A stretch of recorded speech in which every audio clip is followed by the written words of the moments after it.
What's up everybody, Cameron from Treacher's Fitness here. Today I want to talk about the deadlift. Now, at first glance, the deadlift looks like a reasonably simple exercise. All we're doing is bending over and picking weight up off the floor.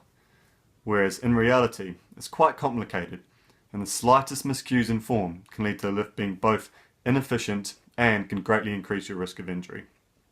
So, what I wanted to talk about today was 3 common mistakes that I myself have made and that I see people making on almost a daily basis.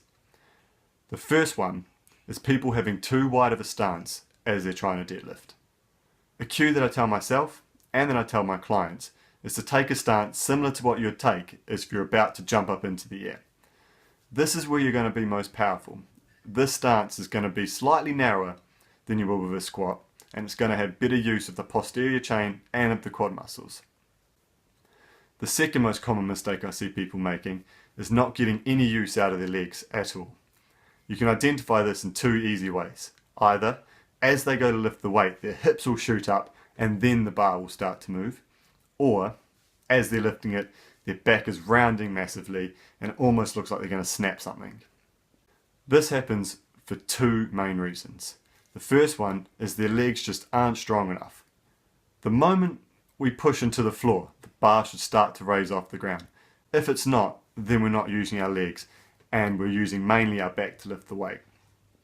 Most people try to correct this by strengthening their back, where in truth they should be trying to strengthen their legs. The other reason why they might not be getting the most use out of their legs is because they're not bracing their core hard enough. Their legs might be strong enough, and as they press into the ground it should be lifting the weight off, but because their core isn't braced strong enough, their back bends, their legs shoot up, and then the bar starts to come up. As many of you can probably assume, having that arched back as we're trying to lift is definitely a greater risk of injury. The same can be said with the third most common mistake I see, and that is hyperextending once we've locked the weight out, or not correctly locking the weight out at all. People need to remember that the finish of a deadlift is with a locked out hip, not with an extended back. I see people do it all the time. They lift the weight all the way up, almost finished, and then they do this big lean back and really arch their lower back. They do that for 2 reasons. 1, they haven't correctly locked their hips out, and 2, they don't have much mobility in their thoracic spine. Instead of presenting their chest, they're compensating by arching their lower back. And I believe this is the one element that really injures people's lower back.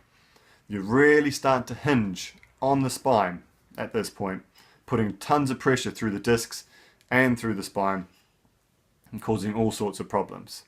So what I recommend to do to see if you are making these mistakes is either get someone to film you or get someone that knows what they're talking about to watch you as you're lifting. Ask them to check for these things because a lot of people are making them. Make sure your stance is nice and narrow. That's something you can do yourself. Strengthen your quads if you think your hips are shooting up too fast. And squeeze your glutes as tight as you can at the top. Don't hyperextend the back and arch all the way back. Alright guys, hope that was helpful. If you have any questions, feel free to ask. Like, share and subscribe. Cheers.